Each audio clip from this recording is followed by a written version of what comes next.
Imagine being betrayed and brutally murdered by the hands of your own husband, through greed and anger formed by his poor financial decisions, all sparked by not wanting to appear on her reality TV show. Sadly, this was the fate that Shanti Cooper Tronnes received after walking out of a meeting with the producers of a home renovation series in 2018, when deception broke their marriage apart. So, who is Shanti Tronnes? How did her marriage fall apart? And how did they go from a happy couple to first-degree murder in several years? This is the cruel case of David and Shanti Tronnes. We're moving across to Orlando, Florida in 2013, where we have Shanti Cooper, who was 39 at the time of the murder, was a single mother of a young boy and operated her own business as a financial software designer at her home. In 2013, Shanti began talking to a 45-year-old man named David Tronnes on a popular dating site. Over the months, their bond began to grow as they chatted online. Despite their long-distance relationship, they grew extremely close to each other.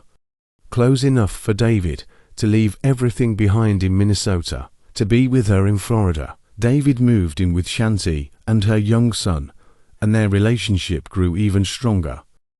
Everything seemed to be going well for the new couple, with David even buying their $600,000 dream home in the Delaney Park neighborhood in 2015.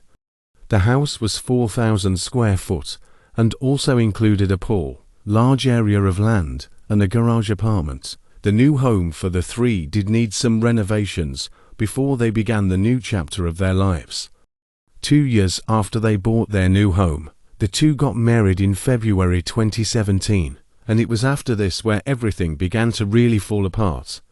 You see, Shanti was not told the whole truth about David's financial background. She believed that David's story of inheriting millions, and that he moved from Minnesota to live with her in Delaney Park. With this belief, she wanted to help with the renovations by contributing $250,000 of her savings.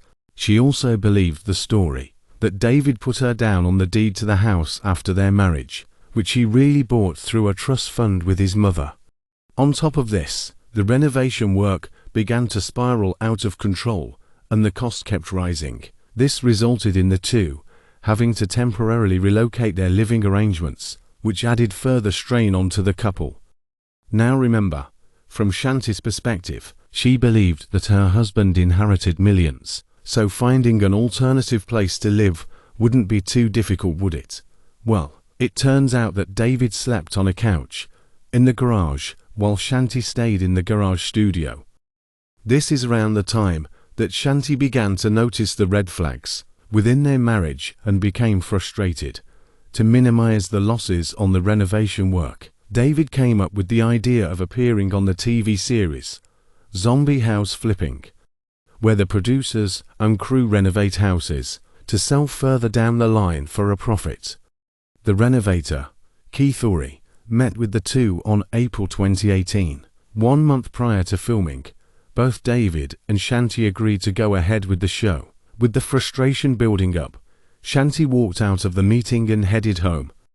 By this time, Shanti was furious at the whole ordeal, and I'm not surprised. Living and working in a studio garage, her husband was not the supposed millionaire he claimed to be, not putting her name in the deed to the house, and spending $250,000 of her savings on the renovations. Shanti felt betrayed as she almost lost everything she worked for through David's decisions.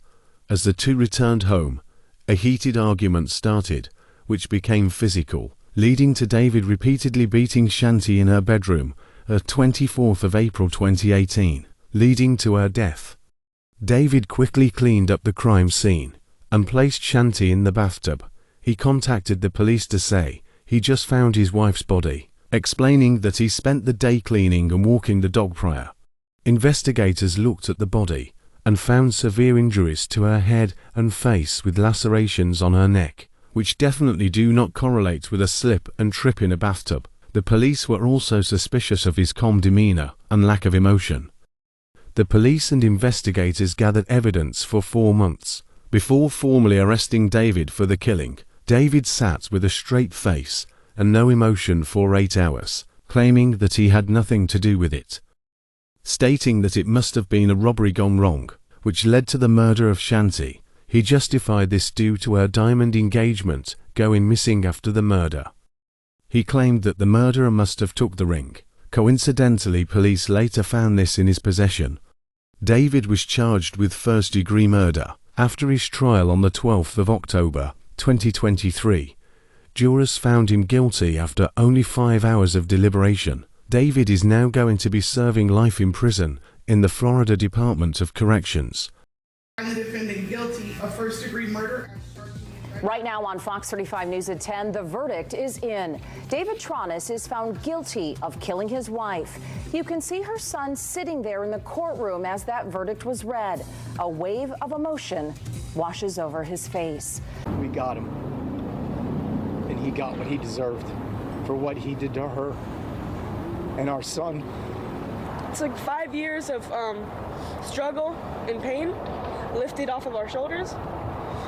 And it feels good inside that he's finally where he is, and now that we can move on knowing that he's where he's supposed to be and where he's meant to be. The strength in her son is remarkable. Shanti had so much more of life to live and experience. She was an intelligent woman with a desire to create a better life for her family. Her life was taken far too early by a deceptive man who made her suffer through his terrible decisions. We appreciate you watching another one of our videos. Let me know your thoughts on this case, and as always, remember to look after each other and stay safe. The world can be so unpredictable at times.